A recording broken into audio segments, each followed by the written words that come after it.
Sri Mulyani blokir anggaran kementerian atau lembaga atas arahan Jokowi dan digunakan untuk bansos. Waduh, makin ngawur. Halo, kembali lagi dengan saya Endra Caniago di channel Redaksi Jurnal. Karena negara bisa hadir karena ada uang negara atau yang disebut hashtag uang kita oleh kita semuanya. Ini adalah cara untuk terus membangun pemahaman pada masyarakat mengenai pentingnya keuangan negara. Dan dengan demikian masyarakat juga akan ikut tentu dalam hal ini mengawasi, ikut memiliki, karena mereka kalau yang mampu membayar pajak dan tentu mereka ingin tahu uang pajaknya untuk apa. Sedangkan yang tidak mampu mendapat bantuan dari pemerintah dan mereka harus tahu uangnya dari mana, harus memupuk rasa gotong royong ini dengan salah satunya meningkatkan transparansi dan akuntabilitas. Ini mungkin adalah sebuah gambaran betapa buruknya di internal kabinet hari ini, gitu ya. Karena seingat saya, ini adalah pertama kalinya Sri Mulyani itu menyampaikan pernyataan yang bertolak belakang atau berlawanan dengan Presiden Jokowi. Rencana Sri Mulyani untuk mundur dari kabinet ini nampaknya itu sudah tidak bisa dibantah lagi kalau kita mengingat perlawanan yang disampaikan oleh Sri Mulyani terkait ASN atau jajarannya atau staf-stafnya harus netral di pemilu 2024 ini. Pak Jokowi ini ingin keliling Indonesia gitu 2000 lebih intens gitu keliling Indonesia 2024 bagikan apalah gitu ya. Wah, itu anggarannya belum ada di APBN, tapi uangnya ada apa enggak? Ya diusahakan Pak, laksanakan. Itu kan kalau dilakukan crime, karena setiap sen dari APBN itu harus persetujuan, nggak bisa dijumbalitkan begitu. Nah mulai resah, muncullah hanya yang paling siap itu Ibu Sri Mulyani, Pak Basuki juga. Dalam kaitannya dengan Gibran ini ya, karena ini udah beyond akal sehat begitu. Menteri Keuangan Sri Mulyani Indrawati melakukan automatic adjustment alias pemblokiran anggaran kementerian atau lembaga pada tahun 2024. Secara keseluruhan, anggaran yang dibekukan Sri Mulyani mencapai 50,14 triliun rupiah. Penerapan pemblokiran membuat setiap kementerian atau lembaga menyisihkan 5% dari total anggaran mereka untuk dicadangkan dan tidak dibelanjakan terlebih dahulu, sehingga kementerian atau lembaga harus memblokir sebagian dari anggaran yang belum menjadi prioritas dan dilaksanakan pada awal tahun. Kepala Biro Komunikasi dan Layanan Informasi Kementerian Keuangan atau KLI Kemenkeu, Denny Sujantoro menjelaskan bahwa pemblokiran yang dilakukan oleh Kementerian Keuangan mengikuti arahan Presiden Joko Widodo atau Jokowi saat penyerahan daftar isian pelaksanaan anggaran atau DIPA 2024. Lalu apa alasan Sri Mulyani memblokir anggaran kementerian? Benarkah demi bansos?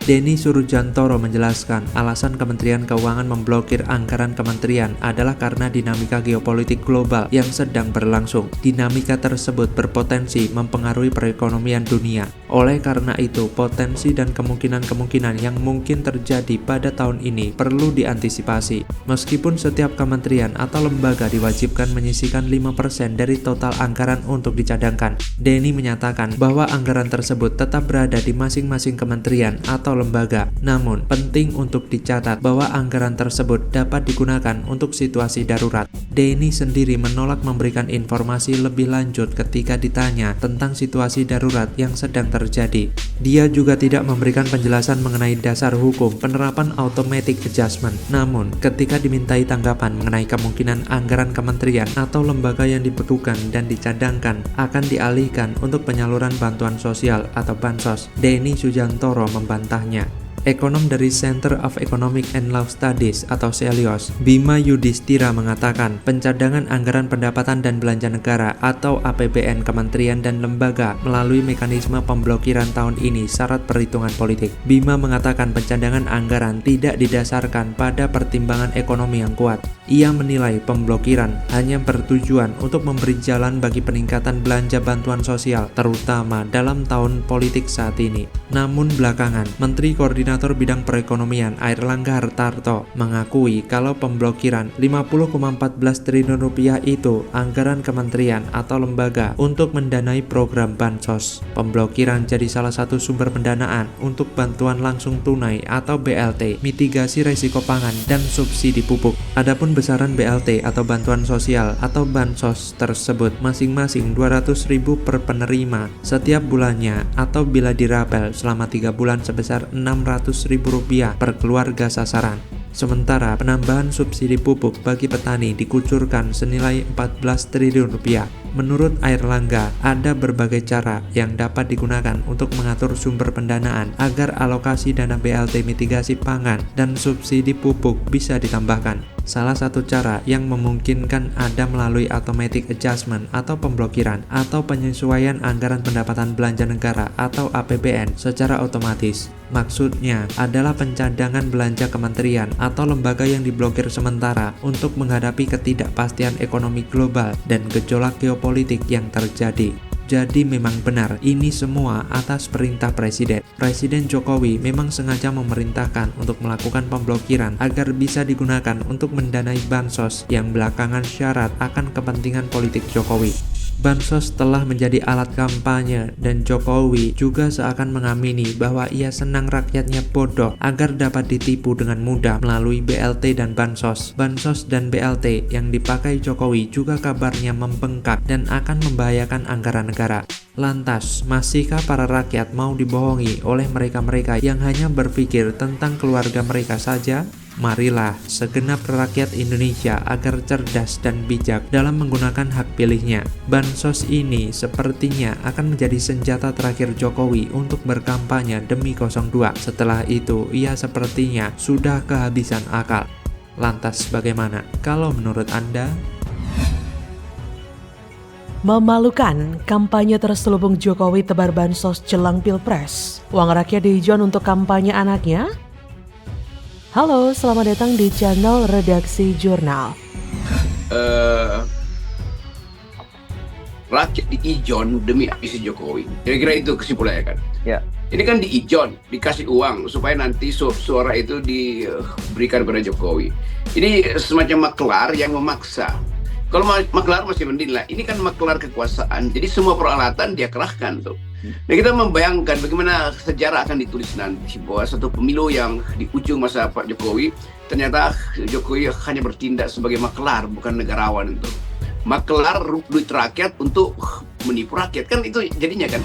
Dan lebih gilanya lagi, Bansos yang menjadi senjata ampuh Jokowi untuk menaikkan popularitas Prabowo itu semakin masif dikucurkan.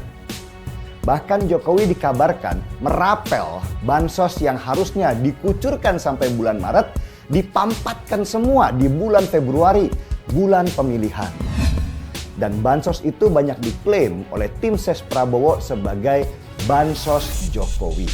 Padahal Bansos itu adalah bantuan sosial yang menggunakan uang negara dan bukan uang pribadi.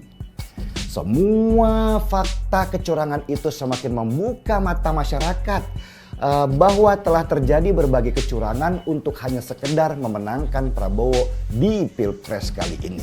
Persiapan dia itu memang tidak sempurna tuh, karena itu dia mau sempurnakan dengan memanfaatkan kekuasaan terakhir atau sisa kekuasaan yang masih dia miliki kan. Kalau Pak Jokowi itu betul-betul seorang player politik, pakai kemampuan dia untuk hegemoni itu, bukan dengan hegemoni artinya tanpa urusan material dia bisa poles pikiran rakyat supaya memilih anaknya kan. Misalnya dengan terus menggaungkan IKN bagus, generasi baru itu akan tumbuh. Kalau itu yang dia lakukan ya oke, tapi bukan dengan cara kasar. Ini kan namanya kasar kan. Merampas uang rakyat dan dikembalikan pada rakyat seolah-olah itu hadiah tuh. Presiden Joko Widodo memberikan bantuan sosial tambahan berupa bantuan langsung tunai BLT tahun ini.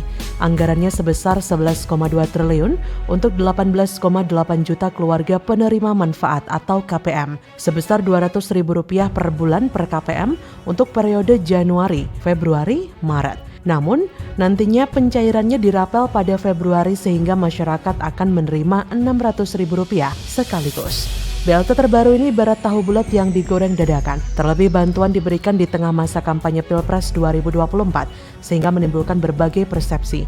Pasalnya, putra sulung Jokowi, Gibran Raka Buming Raka,